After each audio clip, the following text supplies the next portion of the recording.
Okay, so I know a lot of you run the Mamba system in your Revos. So today I'm going to show you how to program the Mambas without using a castle link. Now here, I have my associated battery hooked up. What you want to do is on your receiver, hold full throttle down as you switch your ESC on.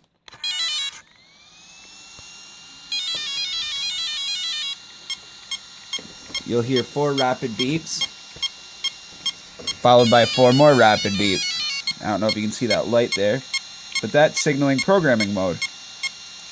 So let off, and it goes to 1, 1, which for this Mamba is going to be reverse brake type. So setting 1 is the default with reverse lockout. I don't want that. I want to be able to back up when I hit stuff. So you push all the way forward on your receiver. The red light will blink, signaling it's changing, and you'll hear it. You hear 1 little beep, followed by 2 other beeps, setting it meaning it's at option 1, setting 2, forward brake only. I want reverse. So again, push all the way forward. It's changed.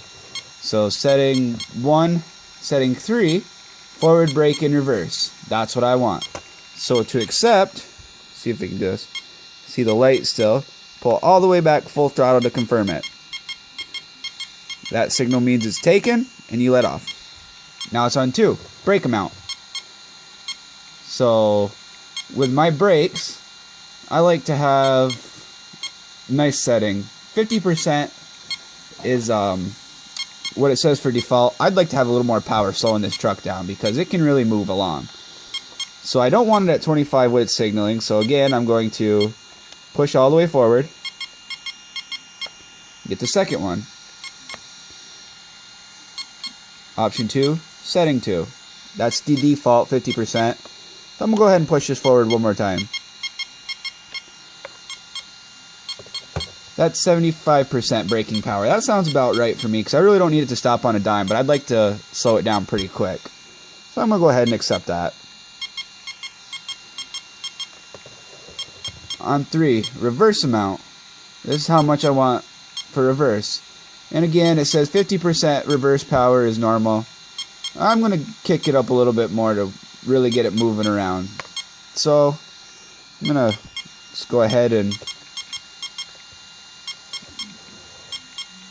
1, 2, 3, setting 3, reverse amount. 2, setting 2, 50% power. I'm going to kick that up one more time. So we have 3 and 3, setting 3, 75% power. I'm going to go ahead and confirm that. Punch control. Now, this is saying, you can always change this again. It limits the punch that you get off your battery. There's a default setting that's very good with 2-wheel drive vehicles on hard dirt or just general bashing around. It's general on your transmission. I'm probably going to go to the disabled, which is setting 5, so it's only going to limit it by what battery I can put into it.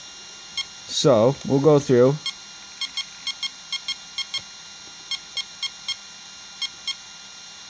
One, 2, 3, 4, which is punch control and traction. I really don't want it to have traction control because I like to kick it around in the dirt. So option 4, setting 3.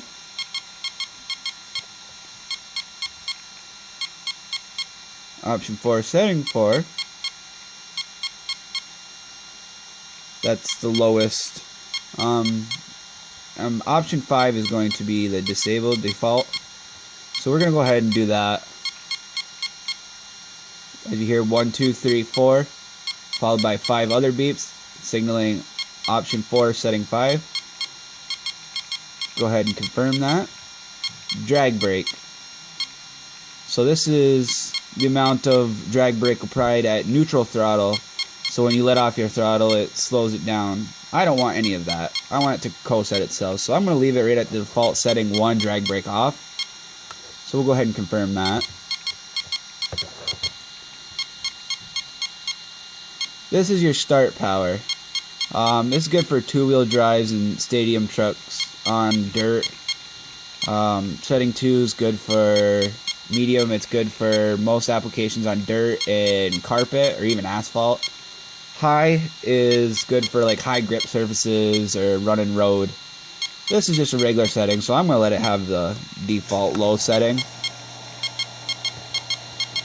Voltage cutoff. This is what everybody needs. I would definitely set up. Setting 1 on voltage cutoff is 1 for nickel metal hydride or NiCad. I always run lipos. So I'm not going with option 1. I'm going to go with option 2, which is setting the lipo or auto lipo, which allows you to go back and forth between 2 and 3 cell lipos without having to change it. It cuts it off at 3 volts a cell. There's also 5 volts for 4S lipos and 6 volts, 9 volts, 12 volts, all the way up to 12 volts. A must-use setting for 4 cells will it'll definitely rip your battery pack up if you use auto lipo. So I'm gonna go ahead and 1, 2, 3, 4, 5, 6, 7, 1. That's not the one I want, so I'm gonna go ahead and take that off there. 2, 3, 4, 5, 6, 7, 1, 2. That's the one I want. So I'm going to confirm that. 8 is timing, your motor timing. This is for all your brushed motors. That's more than you really want to get into when you're programming it over your raw controller. Yeah, that's more getting into the Castle Link, being able to set your max RPMs and everything. The lowest will give you longer run times, cooler temperatures, but you gotta be careful with the high kV motors. It'll bring the temperatures right up. So I'm gonna use the normal setting, which is selection 2. So we'll go ahead and set that. Number 9 is motor type. This is where you set what kind of motor. This is where a lot of people are getting in with the crawlers. It's where they're getting confused. You can set up brushless, which is setting 1. It uses all 3 of the ESC motor wires connected to the same motor. 2 is brush reversing, if you want to reverse your motor, spin the wrong way, something like that. And brush 3 is high power brushed. That's when you have to hook in your Y harness and all of that stuff. Still, yet again, you want to watch your higher KVs. With these, it will exceed 200 degrees. So we'll go ahead and set that for 1 brushless. And there it goes. It sets itself again, and I've got all the power I need. I got full reverse power. Everything's set. So, tag Chris, you're it. Next video's on you.